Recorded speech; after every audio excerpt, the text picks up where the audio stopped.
बच्चों, आज के वीडियो में हम लोग देखेंगे इतिहास के अध्याय 2 भारत में राष्ट्रवाद अभ्यास प्रश्न और उनके उत्तर। तो चलिए हम शुरू करते हैं। अभ्यास प्रश्न व्याख्या करें। प्रश्न नंबर क है, उपनिवेशों में राष्ट्रवाद के उदय की प्रक्रिया उपनिवेशवाद विरोधी आंदोलन से जुड़ी हुई क्यों थी? उत्तर, उपनिवेशवाद विरोधी आंदोलन ने सभी जाति, वर्ग और संप्रदायों को विदेशी शासन के विरुद्ध संघर्ष के लिए एकजुट किया। इसने स्थानीय लोगों में राष्ट्रवादी और उदारवादी विचारों के आदान प्रदान के लिए एक अच्छा प्लेटफॉर्म प्रदान किया।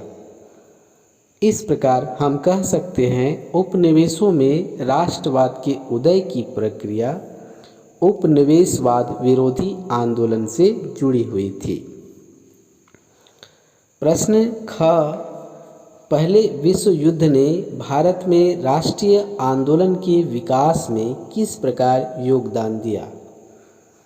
उत्तर, प्रथम विश्व युद्ध के समय भारत में बढ़ते मूल्यों ने जन सामान्य के सामने कठिन समस्याएं खड़ी कर दी।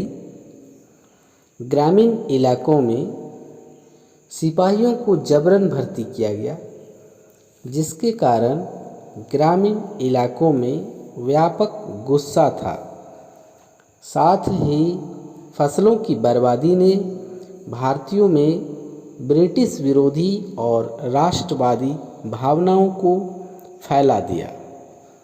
प्रश्न ग, भारत के लोग रॉलेट एक्ट के विरोध में क्यों थे?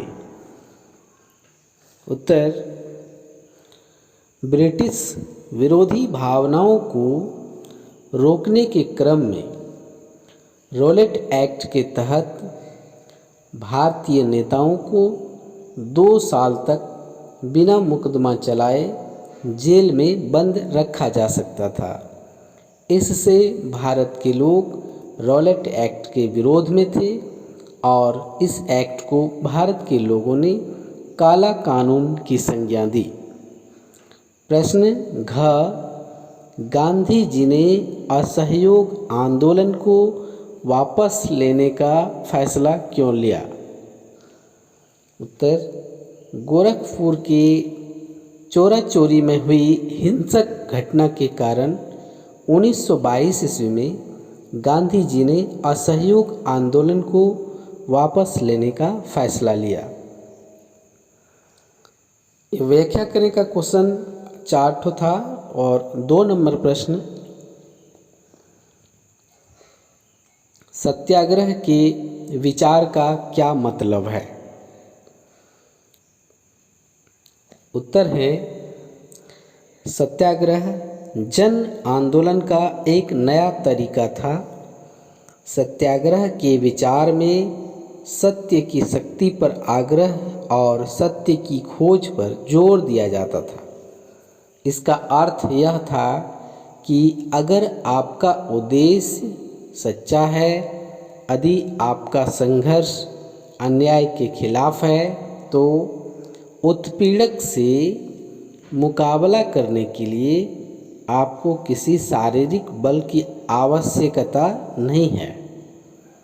प्रतिशोध की भावना या आक्रामकता का सहारा लिए बिना सत्याग्रही केवल अहिंसा के सहारे भी अपने संघर्ष में सफल हो सकता है।